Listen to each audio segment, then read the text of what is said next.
sejumlah 70 ya Pak ya, 70 calon penerima bantuan disurvei langsung oleh dinas desa, lalu diajukan ke dinas rumah tangga.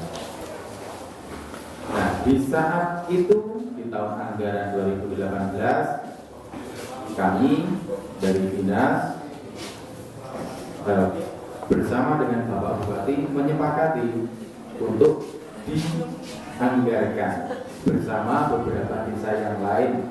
Kalau di Ismantoro ada desa Lemahbang dan Kelurahan Bising, ada 3. Jadi 3 itu adalah target di awal perencanaan penganggaran untuk RPH.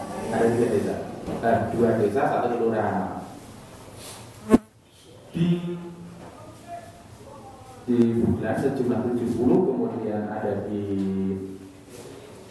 Geseng itu sekitar 63, di Lemahbang 65, 70 ya, 70. Kondisi yang sama akhirnya terjadi. Apa itu? Yaitu pemangkasan. Terjadi pemangkasan. Jadi ini saya berusaha menjelaskan kenapa kok kuota 70 menjadi 40. Ini terjadi hal yang sama di desa Lemahbang dan Kelurahan Geseng. Jadi mereka pun juga sama, Bapak Ibu, terpotong menjadi 30, lebih banyak sama. Dari jumlah kuota yang kecil, mereka jadi 30, di sini masih 40. Masih agak banyak. Kemudian kenapa ini bisa terjadi? Kenapa terjadi pemangkasan tersebut? Bapak Ibu, di tahun sebelumnya di Kabupaten Wonogiri dan hampir merata wilayahnya terjadi bencana alam. Terlebih lagi di Tirtonulung. Di wilayah Ismantoro juga banyak Bapak Ibu. Ada di Roto, Plosorejo ada, di Roto kalau saya tidak salah ada. Itu juga terkena dampak bencana yang mengakibatkan rumah menjadi tidak layak untuk dihuni. Nah, kondisi ini adalah hal yang terjadi tiba-tiba. Tidak ada yang merencanakan.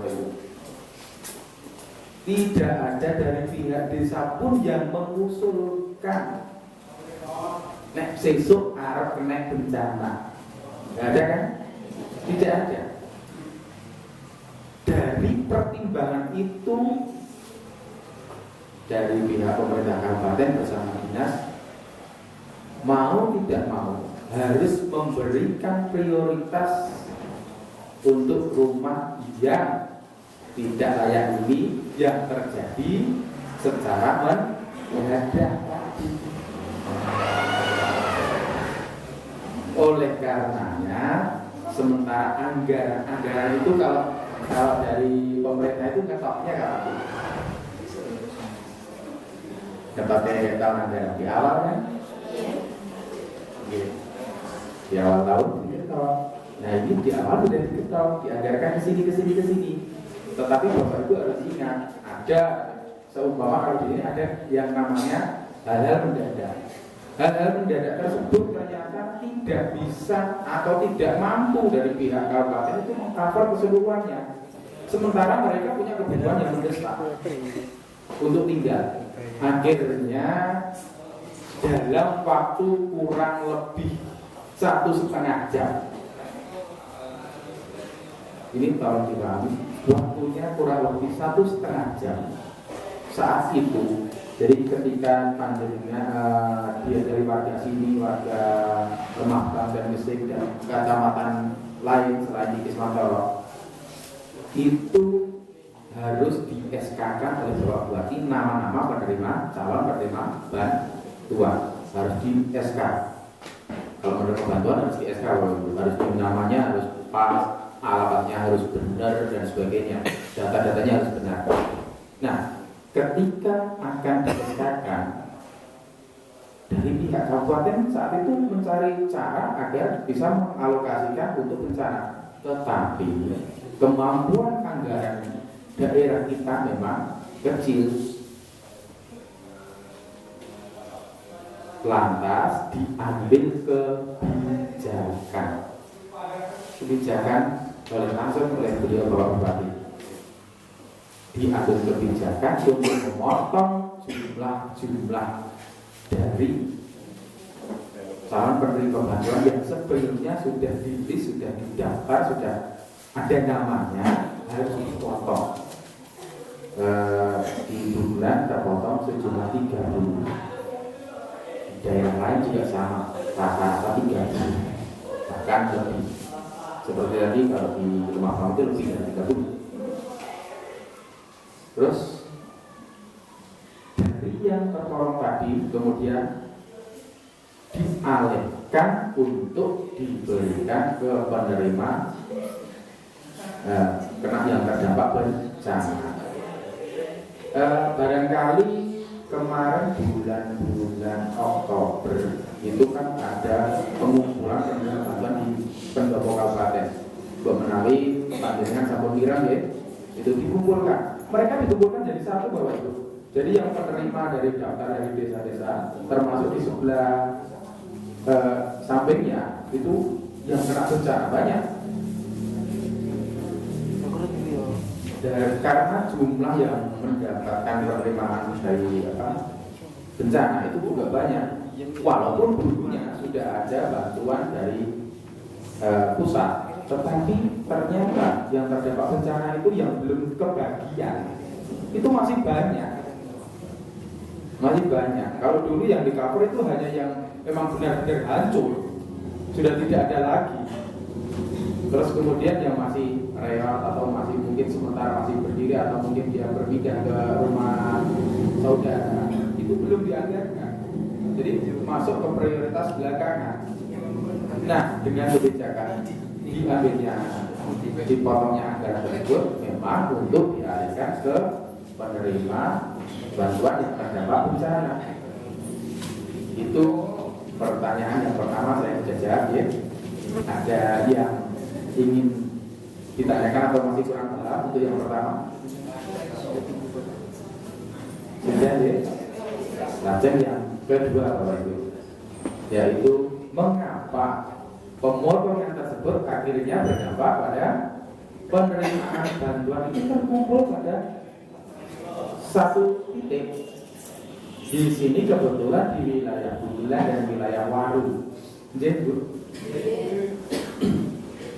begini Bapak Ibu, pemotongan tadi dari nama 1 sampai 7 guru pertimbangannya hanya 1,5 jam. Harus diambil keputusan, kalau tidak anggaran tersebut tidak bisa keluar, akan tertahan. Pihak pemerintah kabupaten tidak ingin terjadi orasi itu kudune tinggo wong sing butuh tapi tidak jadi karena Bupati telat untuk memutuskan. Hanya waktu 1,5 jam. Akhirnya daftar nama yang dari dinas sudah sodorkan diambil keputusan tidak melalui pertimbangan dari Pak Camat, tidak melalui pertimbangan dari Pak Polong atau wilayah terkait, tidak. Karena waktu yang begitu mepet, akhirnya ambillah keputusan memotong nama-nama yang berada di nomor bawah. Kebetulan pengajuan dari pihak desa Bugelan itu nomor 1 sampai 40 berada di wilayah Bugelan ya. Kemudian wilayah yang lain di Setren dan Tambol itu yang di bawah itu mau nggak mau harus hilang. Ini juga terjadi di desa Lemambang dan Gesing dan beberapa wilayah seperti di Batu, di Parangbuta juga sama Bapak Ibu. harus dipotong dengan cara seperti itu juga. Nah, ini penjelasan saya. Mungkin Bapak Ibu pasti merasa kecewa. Ada yang merasa kecewa dengan hal ini.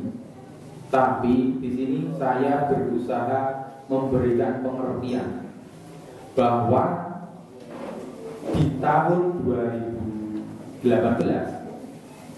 dalam catatan kabupaten masih ada sekitar 40-an ribu rumah tidak layak huni. 40 ribu. Itu kita nggak ngitung dengan yang kena bencana loh, Pak. Tidak ngitung. Kalau yang kena bencana katakanlah 1000, nah berarti kan tambah itu. Ada 40-an ribu. Dan ini menjadi PR pemerintah kabupaten khususnya. Maka di tahun 2018 dianggarkan untuk mengcover sejumlah 1.800-an. 1.800 berapa saya lupa, ya 1.836 atau berapa. Itu dianggarkan untuk mengurangi jumlah tadi.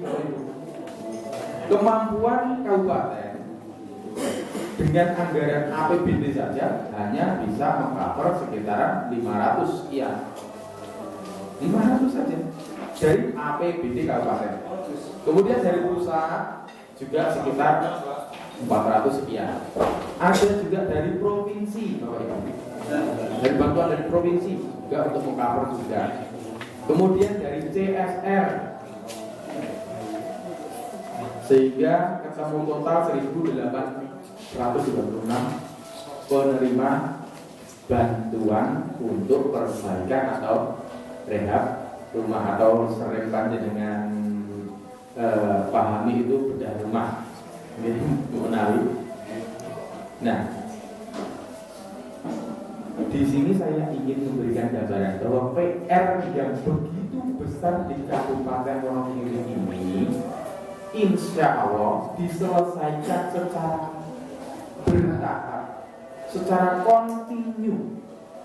Seandainya kemarin ada yang bilang berarti kita berpikir positif tinggi ya Pak Bu, berpikir positif berarti mungkin di tahun berikutnya.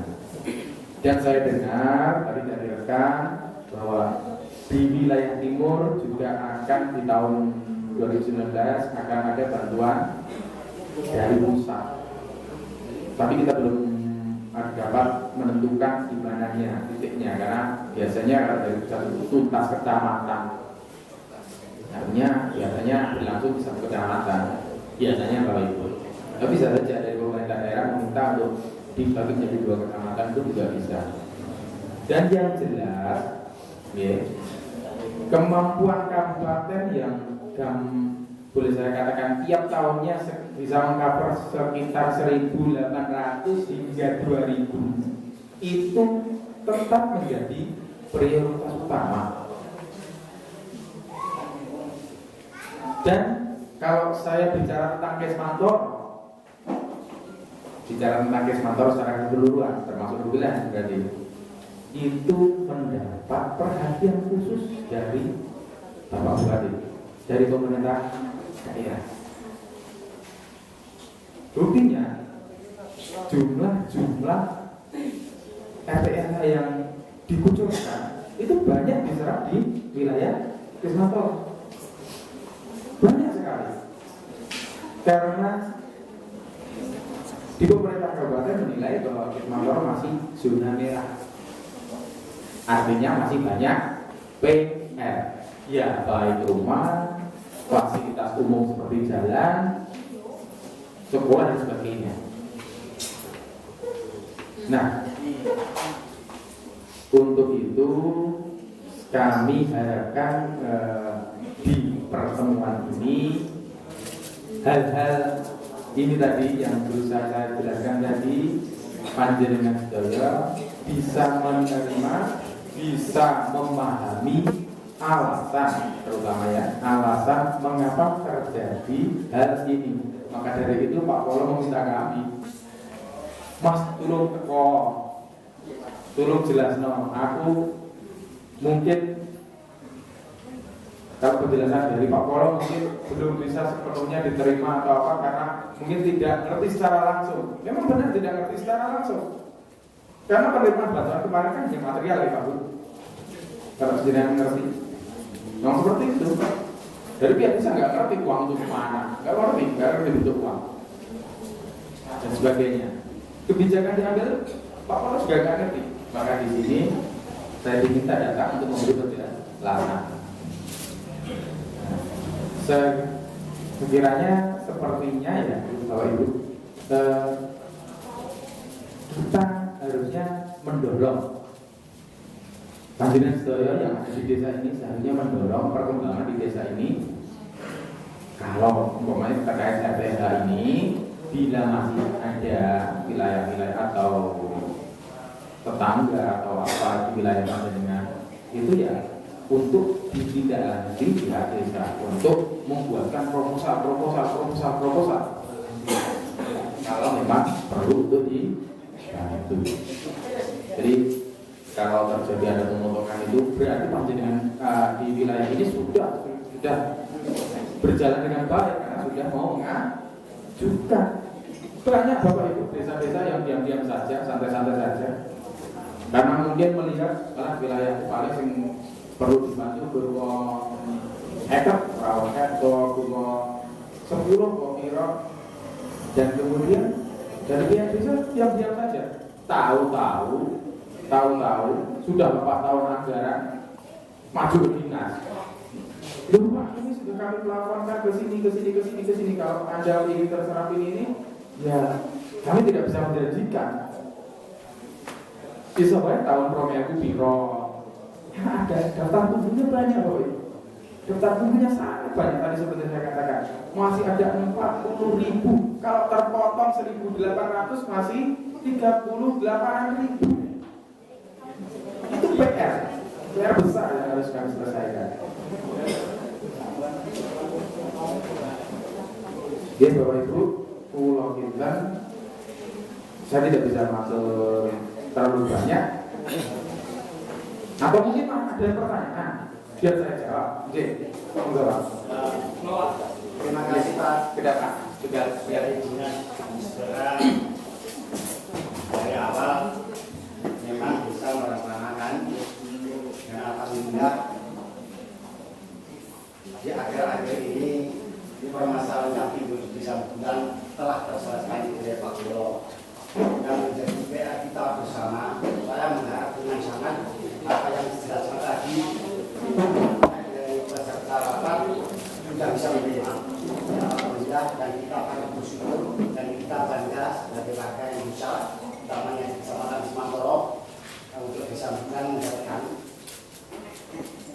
Saya mengharap untuk tahun ke depan walaupun jangka waktu itu 1,5 jam tentu saja dari Pak Bupati ada tenor kepada Pak Bolo sehingga Pak Bolo bisa memilahnya sehingga di tahun-tahun politik seperti ini tidak memasukkan pemerintahan desa. Kami selaku pemerintah desa sekuat tenaga bekerja sama betul-betul untuk membangun desa bagian sehingga apa yang disampaikan tadi saya menghargai yang sangat yang tertinggal atau yang belum yang 7 terangkat 40 yang 30 untuk tahun depan yang ada PMS.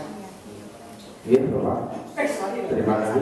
Saya apresiasi atas kritik dan sarannya, terlebih terkait dengan tadi 1,5 jam kok sekolah tidak ada koneksi hingga ke pemerintah kecamatan atau pemerintah desa. Saat itu pertimbangan utama adalah bisa terserapnya anggaran yang utama. Yang kedua, dalam pandangan pemerintah kabupaten dan dinas bahwa ini adalah PR yang harus diselesaikan di tahun ke depan. Sehingga apabila terpotong ini, insya Allah akan tetap dilanjutkan di tahun-tahun berikutnya. Ini yang jadi pokok pertimbangan saat itu. Kenapa kok dengan bagus cepat itu mungkin ya tidak sampai ke bawah. Karena